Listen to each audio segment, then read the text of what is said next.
सबसे पहले मैं आपका शुक्रगुजार हूं कि आपने ये वीडियो देखने के लिए वक्त निकाला है। आप वीडियो का टाइटल और थंबनेल देखकर इस वीडियो पर आए हैं तो यकीनन आपको ऐसा लगा है कि ये आपके साथ हुआ है, आपकी बरकत रुक गई है, आपका काम रुक गया है। अब अगर आप परेशान हैं तो ये वीडियो मुकम्मल देखें, ज़रूर आप अपनी परेशानी का हल जान सकेंगे। मौजू अहम है और नाजुक भी, इसलिए आपसे गुजारिश है कि आप बड़ी तवज्जो से सुने और अगर आपको एक बार सुनकर समझ ना आए तो आप ज़रूर इसको दोबारा सुनिएगा तो यकीनन आपकी परेशानी ख़त्म हो जाएगी। याद रखें, बरकत सिर्फ खुदा ही देता है, लेकिन हर इंसान की ज़िंदगी में खुदा मुख्तलिफ लोगों को इस्तेमाल करता है, जरिया बनाता है बरकत देने का। बहुत सारे ऐसे काम हैं, बहुत सारे ऐसे अहकाम हैं जिन पर अमल करने से आपको दूसरे लोगों के ज़रिया से खुदा बरकत देता है। जब रिबका ने इसहाक की बीवी बनने के लिए रजामंदी का इजहार किया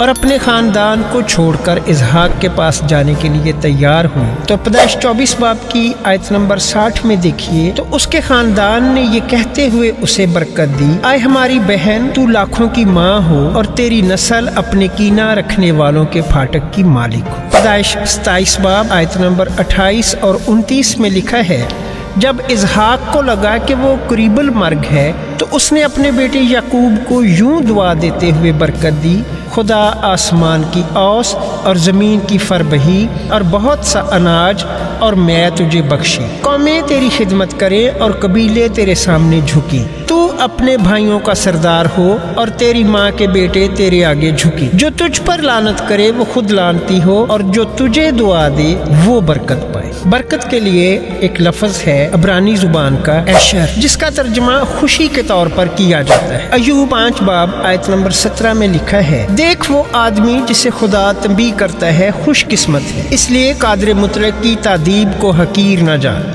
ये बरकत इस बात के इदराक के साथ जुड़ी हुई है कि खुदा हमें दुरुस्त रास्ते पर लाने और हमारी रहनुमाई करने के लिए काम कर रहा है। इस आयत को लेकर आपको ये समझना चाहिए कि कभी कभी खुदा खुद हमारे काम रोक देता है, हमारी जॉब खत्म हो जाती है, हमें तंबीह करने के लिए, हमें ये समझाने के लिए कि हम गलत कर रहे हैं, हम गुनाह कर रहे हैं, हम एक गलत रास्ते पर चल रहे हैं और हमें सही रास्ते पर लाने के लिए हमारी बरकत रोक दी जाती है ताकि हम उसकी तरफ रुजू करें। कई बार हमारे गुनाह हमारे काम को, हमारे कारोबार को, हमारी जॉब्स को ख़त्म कर देते हैं और ये सिर्फ तंबीह के तौर पर होता है। खुदा की तंबीह दरअसल हमारे लिए उसकी मोहब्बत का इजहार है और ये बिल्कुल उसी तरह है जैसे वालिदैन अपने उन बच्चों को तंबीह करते हैं जो सड़क के बीचों बीच खेल रहे होते हैं। पहला ज़बूर आयत 1 से 3 आयत तक इस मौजू को मज़ीद आगे लेकर जाती है। मुबारक है वो आदमी जो शरीरों की सलाह पर नहीं चलता और ख़ताकारों की राह में खड़ा नहीं होता और ठट्ठाबाजों की मजलिस में नहीं बैठता, बल्कि खुदा की शरीयत में उसकी खुशनुदी है और उसकी शरीयत पर दिन रात उसका ध्यान रहता है। वो उस दरख्त की मानिद होगा जो पानी की नदियों के पास लगाया गया है, जो अपने वक्त पर फलता है और जिसका पत्ता भी नहीं मुरझाता। सो जो कुछ वो करे बारवर होगा। ज़बूर की किताब खुदा से मोहब्बत करने और उसका खौफ मानने वाले लोगों के लिए इस तरह की बहुत सी खुशगवार बरकत से भरी हुई है। आपके लिए बहुत सारी ज़बूर की वीडियोस अपलोड की गई हैं जो कि दरअसल दुआएं हैं, वो आपके लिए बहुत मददगार साबित होंगी। आप उन्हें ज़रूर देखिए और उन दुआओं को अपनी दुआ का हिस्सा बना लें तो यकीनन आपकी परेशानियां दूर होंगी। और अगर आपको ऐसा लग रहा है या आपके साथ वाकई ऐसा हुआ है कि आपकी बरकत रुक गई है तो बरकतों का वो सिलसिला जो रुक चुका है जारी हो जाएगा। आखिर कोई ऐसी वजह तो ज़रूर होती है जिससे हमारे चलते हुए काम कारोबार रुक जाते हैं या हमारी नौकरी ख़राब हो जाती है, और जब बगैर किसी वजह के हो तो ज़रूर परेशानी होती है। एक वजह को तो नॉर्मल समझना चाहिए, जैसे हमारे मुल्क में या पूरी दुनिया में कोरोना वायरस की वजह से लोगों का कारोबार, जॉब्स ख़राब हो गई। तो अगर उस दौरान आपकी नौकरी भी गई या आपका कारोबार भी ख़राब हुआ तो ये सिर्फ आपका नहीं बल्कि पूरी दुनिया का हुआ। इसलिए इसको ये नहीं समझना चाहिए कि ये मेरे साथ ही हुआ है, लेकिन अगर सिर्फ आपके साथ कुछ लोगों से हटकर हुआ है तो उसके बारे में ज़रूर सोचना चाहिए, समझना चाहिए कि ऐसा क्यों हुआ। आइए सबसे पहली वजह को जानते हैं खुदा के कलाम में से और इस बात पर ईमान रखें कि किसी भी मामले को, किसी भी बात को समझने के लिए किसी भी परेशानी का हल जानने के लिए बाइबल मुकद्दस से बेहतरीन किताब आपको कहीं नहीं मिलेगी। अगर आपको मदद चाहिए तो खुदा से बेहतर मदद कहीं से नहीं मिल सकती। खुदा के पाक रूह से आपको मदद मिल सकती है, क्योंकि ये यीशु मसीह का, जो खुदामंदों का खुदा और बादशाहों का बादशाह है, उसका वादा है। उसने फरमाया है, अंजील मुकद्दस में लिखा है यूहन्ना 14 बाब आयत नंबर 16 में, और मैं बाप से दरखास्त करूंगा तो वो तुम्हें दूसरा मददगार बख्शेगा कि अब तक तुम्हारे साथ रहे। आमीन। और ये दूसरा मददगार रूहुल कुद्दस है। जी हाँ, आप खुदा के पाक रूह से इल्तिजा कर सकते हैं कि वो आपकी रहनुमाई फरमाए, वो आपकी मदद फरमाए, ताकि आप जान सकें आपकी परेशानी का हल क्या है, आपकी मुश्किलात का हल क्या है। आइए मेरे साथ मिलकर बाइबल मुकद्दस में से देखें। यशवा पहला बाब आयत नंबर 8 में लिखा है, शरीयत की ये किताब तेरे मुंह से ना हटे, बल्कि तुझे दिन और रात इसी का ध्यान हो, ताकि जो कुछ इसमें लिखा है उस सब पर तू एहतियात करके अमल कर सके, क्योंकि तब ही तुझे इकबाल मंदी की राह नसीब होगी और तू खूब कामयाब होगा। आमीन। बाइबल मुकद्दस की ये खूबसूरत आयत आपने सैकड़ों बार सुनी होगी, शरीयत की ये किताब तेरे मुंह से ना हटे।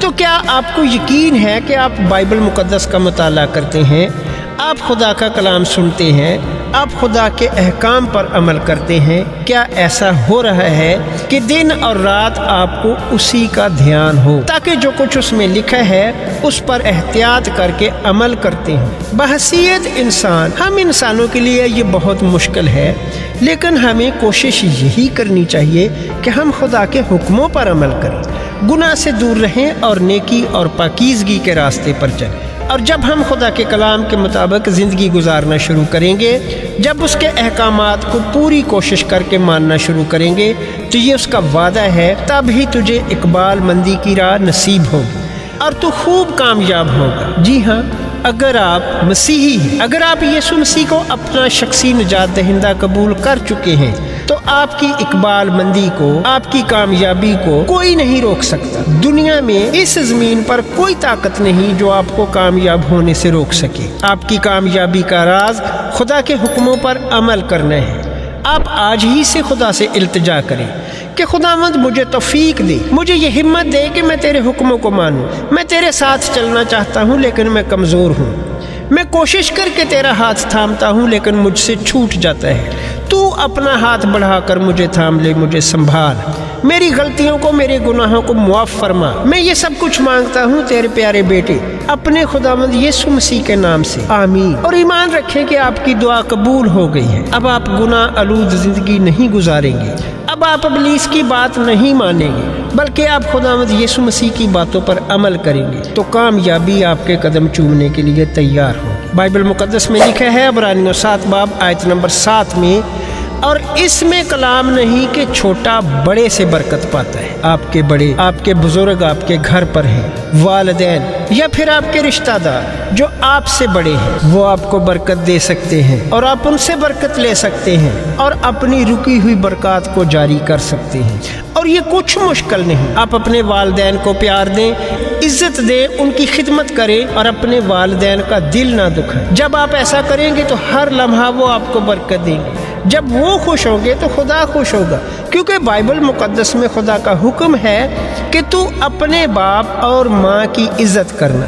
ये किस कदर खूबसूरत बात है। इज्जत आपने अपने वालिदैन की करनी है, अपनी माँ की और अपने बाप की खिदमत, और खुदा उनके ज़रिए से आपको बरकत देगा, और इस कदर बरकत देगा कि आप उसका तसव्वुर भी नहीं कर सकते। आपकी उम्र दराज होगी, आपकी ज़िंदगी आसान हो जाएगी, मुश्किलात का, परेशानियों का नामो निशान नहीं रहेगा। लेकिन एक बात को ज़रूर समझना चाहिए कि वालिदैन को खुदा ने किस कदर अहमियत दी है, कि वो बरकत देगा, लेकिन किसके ज़रिए से। ये मत सोचिए कि आप डायरेक्ट खुदा से बरकत लेंगे, आपको किसी की परवाह नहीं। जी नहीं, परवाह करनी पड़ेगी। फिलिपियों 4 बाब आयत नंबर 19 में लिखा है, मेरा खुदा अपनी दौलत के मुआफिक जलाल से मसीह यीशु में तुम्हारी हर एक एहतियाज रफा करेगा। ज़बूर 128 आयत नंबर 4 में लिखा है, देखो ऐसी बरकत उसी आदमी को मिलेगी जो खुदावंद से डरता है। इमसाल पहला बाब आयत नंबर 7 में लिखा है, खुदावंद का खौफ इल्म का शुरू है। لیکن احمق حکمت اور تربیت کی حقارت کرتے ہیں۔ جب تک ہم یہ نہ سمجھ لیں کہ خدا کون ہے اور اپنے دلوں میں اس کی عزت کا خوف نہ رکھیں تو اس وقت تک ہم حقیقی حکمت حاصل نہیں کر سکتے۔ حقیقی حکمت اس بات کو سمجھنے سے حاصل ہوتی ہے کہ خدا کون ہے، یعنی کہ وہ پاک، عادل اور راست باز ہے۔ استثناء 10 باب آیت نمبر 12 میں لکھا ہے، پس اے اسرائیل، خداوند تیرا خدا تجھ سے اس کے سوا اور کیا چاہتا ہے کہ تو خداوند اپنے خدا کا خوف مانے اور اس کی سب راہوں پر چلے اور اس سے محبت رکھے اور اپنے سارے دل اور اپنی ساری جان سے خداوند اپنے خدا کی بندگی کرے۔ آیت نمبر 20 اور 21 میں لکھا ہے، تو خداوند اپنے خدا کا خوف ماننا، اس کی بندگی کرنا اور اس سے لپٹے رہنا اور اسی کے نام کی قسم کھانا، وہی تیری حمد کا سزاوار ہے، اور وہی تیرا خدا ہے جس نے تیرے لیے وہ بڑے اور ہولناک کام کیے جن کو تو نے اپنی آنکھوں سے دیکھا۔ خداوند کا خوف اس کی راہوں پر چلنے، اس کی بندگی کرنے اور اس سے محبت رکھنے کے لیے ہماری بنیاد ہے۔ استثناء 28 باب آیت نمبر 8 میں لکھا ہے، خداوند تیرے انبار خانوں میں اور سب کاموں میں جن میں تو ہاتھ لگائے برکت کا حکم دے گا، اور خداوند تیرا خدا اس ملک میں جسے وہ تجھ کو دیتا ہے تجھ کو برکت بخشے گا۔